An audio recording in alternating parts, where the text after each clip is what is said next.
स्वागत करता हूं मैं अपने YouTube चैनल पे आप सभी का।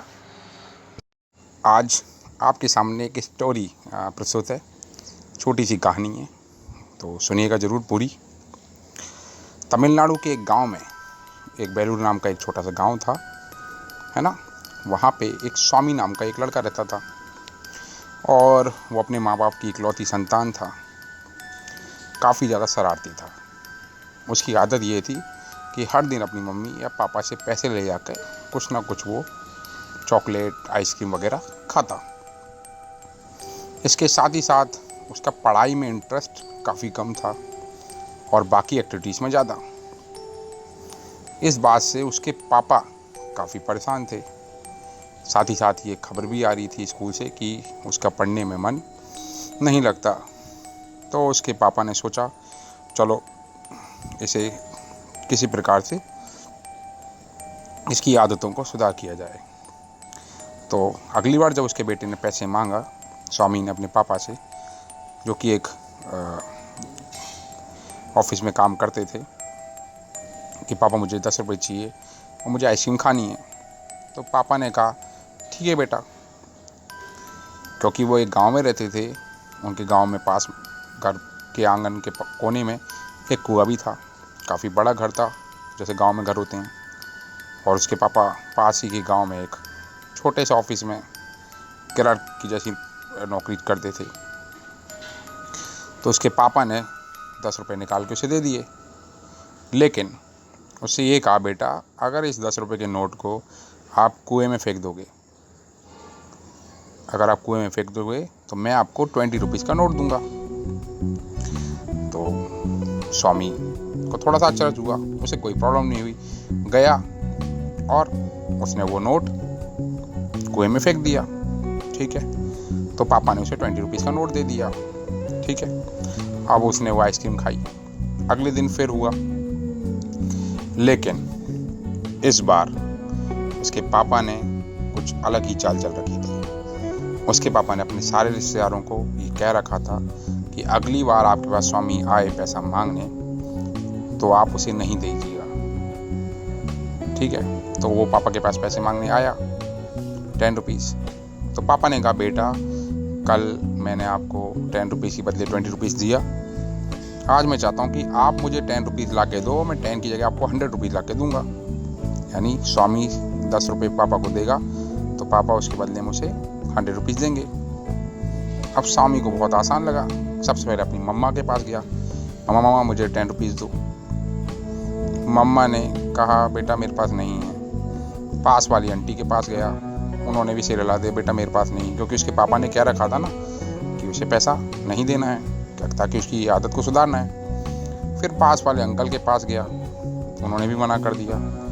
1-2 घरों में दोस्तों से सबसे ट्राई किया, किसी ने उसे 10 रुपीज़ का नोट नहीं दिया, क्योंकि साथ ही साथ उसके पापा ने ये भी कहा था ना कि आप मुझे 10 रुपये का नोट दोगे तो मैं आपको उसके बदले में 100 रुपये का नोट दूंगा। अब उसे आइसक्रीम भी खानी थी। अब वो थोड़ा टहलता टहलता आगे गया अपने गांव के। सबसे उसने मांगने की कोशिश की, पर किसी ने सबने मना कर दिया। पैसा भी तो इतना आसान नहीं है, हर कोई नहीं देता ना। अब वो काफ़ी घूमा, उसे 1 या 2 घंटे हो चुके थे। उसे बड़ा ताज्जुब हो रहा था कि मैंने पापा से मांगता हूँ तो दे देते हैं, बाकी लोग मुझे पैसा क्यों नहीं दे रहे हैं। तो वो घूमता गया। दुकान वाले के पास गया कि मुझे आइसक्रीम चाहिए, तो उसने मना कर दिया कि बिना पैसे के मैं आपको आइसक्रीम नहीं दूंगा। और उसे साथ ही साथ पापा की शर्त को भी पूरा करना था। वो गया, काफ़ी दूर गया, अपने गांव के एक कोने में एक झोपड़ी मिली उसे। वहाँ एक बूढ़ी औरत झाड़ू मार रही थी। उसने सोचा चलो सबसे ट्राई किया, इससे भी ट्राई कर लेता हूँ। अब बूढ़ी औरत के पास वो गया।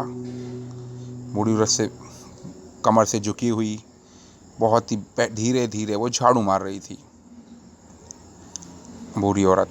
तो स्वामी ने उससे पूछा, अम्मा मुझे पैसे चाहिए। तो अम्मा ने पूछा, बेटा कितने? बोला 10। बोला 10 रुपये?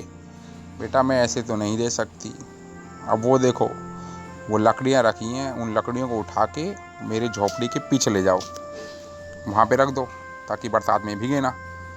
तो मैं आपको 1 रुपये दूंगी, और ये बर्तन बहुत सारे पड़े हैं तो मैं आपको 1 रुपये दूंगी। इस तरह अम्मा ने 10 काम बताए कि आप एक एक काम करोगे तो आपको 10 रुपये मिल जाएंगे। शुरुआत में उसे लगा कि मैं कर लेता हूँ ताकि मुझे 10 रुपये के बदले 100 रुपये मिल जाएं। उसने लकड़ी को उठाया, लकड़ी को उठाने में थोड़ा सा थका हुआ महसूस किया। फिर उसने बर्तन साफ़ करने की कोशिश की तो थोड़ा सा थका हुआ महसूस किया। साथ ही साथ झाड़ू और भी 2-3 काम, उसने 5 काम जो भी उसने काम किए, उसे करने में 2 से 3 घंटा लग गए, क्योंकि अभी शाम धीरे धीरे ज़्यादा हो रही थी और घर वालों को काफ़ी चिंता भी हो रही थी। तो स्वामी ने अपने पूरे टास्क पूरे किए, 10 के काम किए और अम्मा ने उसे एक एक के 10 सिक्के दे दिए। अब उसे मुट्ठी में उसने बंद करके वो सिक्के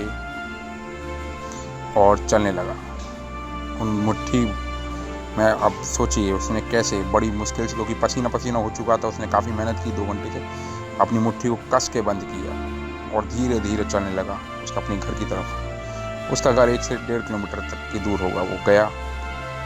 अब वो जैसे ही अपने घर में एंट्री करता है आंगन में, सभी लोग उसका इंतजार करते हैं, बेटा कहाँ गए थे, कहाँ गए थे, क्योंकि सब चिंतित हो गए थे, काफ़ी देर हो चुकी थी। धीरे धीरे वो किसी पास नहीं जाता, पापा के पास जाता है। पापा ने बोले आ गए बेटा? बोला हाँ पापा। कहाँ गए थे?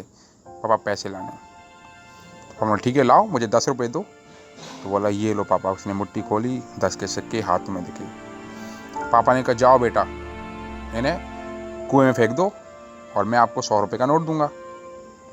अब स्वामी ये बात सोच के अचरज में पड़ गया, और ये वही स्वामी है जिसने कल 10 रुपये का नोट कुएं में फेंक दिया था और उसके पापा ने उसके बदले उसे 20 रुपये का नोट दिया था। पापा ने कहा जाओ। स्वामी ने सोचा कि इतनी मेहनत से मैंने 10 रुपये कमाए हैं और अगर मैं फेंकूंगा तो मुझे 100 रुपये मिलेंगे। थोड़ा वो कुएं की तरफ जाता है और बीच रास्ते में ही रुक जाता है। सबकी निगाह स्वामी की तरफ। वापस मुड़ता है और देखता है अपने पापा की तरफ। फिर से जाता है, अपनी उस मुट्ठी को जोर से खोलता है और पैसे दिखाता है। बोलता है पापा बड़ी मुश्किल से मैंने ये 10 रुपये कमाए हैं और मुझे इन 10 रुपये को फेंक के आपके 100 रुपये नहीं चाहिए। आज मुझे 1 रुपये की कीमत भी पता पड़ चुकी है और मैंने 10 रुपये यानी हर रोज़ 10 रुपये को ऐसे ही 2 मिनट में बर्बाद कर देता हूँ। उस मुट्ठी को 2 से 4-5 बार वो खोलता है और देखता है और समझ में आता है कि पैसे की कीमत क्या है। अब आपको बताते हैं दोस्तों, पैसे की कीमत ये होती है, मान लो किसी के फादर प्राइवेट जॉब करते हैं और 10,000 के आसपास उन्हें कुछ पैसे मिलते हैं, या 15,000 या 20,000। तो आप सोचिए कि 12 घंटे से आप उसे कैलकुलेट करके निकालिए कि क्या आप जिस पैसे को खर्च करने जा रहे हो, क्या वो आपके फादर के पूरे एक दिन की कमाई तो नहीं है। मान लो आप पिज्ज़ा या बर्गर भी बर्बाद कर रहे हो। हाँ, अगर आपके पास अच्छे खासे पैसे हैं तो कोई दिक्कत नहीं है, शौक भी किए जाने चाहिए, लेकिन ज़रूरत की चीज़ों को छोड़ के शौक किए जाएं तो ये अच्छा नहीं है। आशा करता हूँ मेरी कहानी आप सभी को अच्छी लगेगी। एक नया ब्लॉग है। हाँ, स्टोरी ओरेटर मैं अनिरुद्ध सिंह जादौन और वीडियो डायरेक्टर आनंद ठाकुर आप सभी का धन्यवाद करते हैं धैर्यपूर्वक सुनने के लिए। हम दोनों की तरफ से चाहते हैं कि हमारी मेहनत को एक लाइक तो मिले, साथ ही साथ अच्छी लगे तो आप कमेंट सेक्शन में कुछ लिखिए, और हाँ, चैनल को सब्सक्राइब करना ना भूलिए। आप सभी का धन्यवाद। Thank you.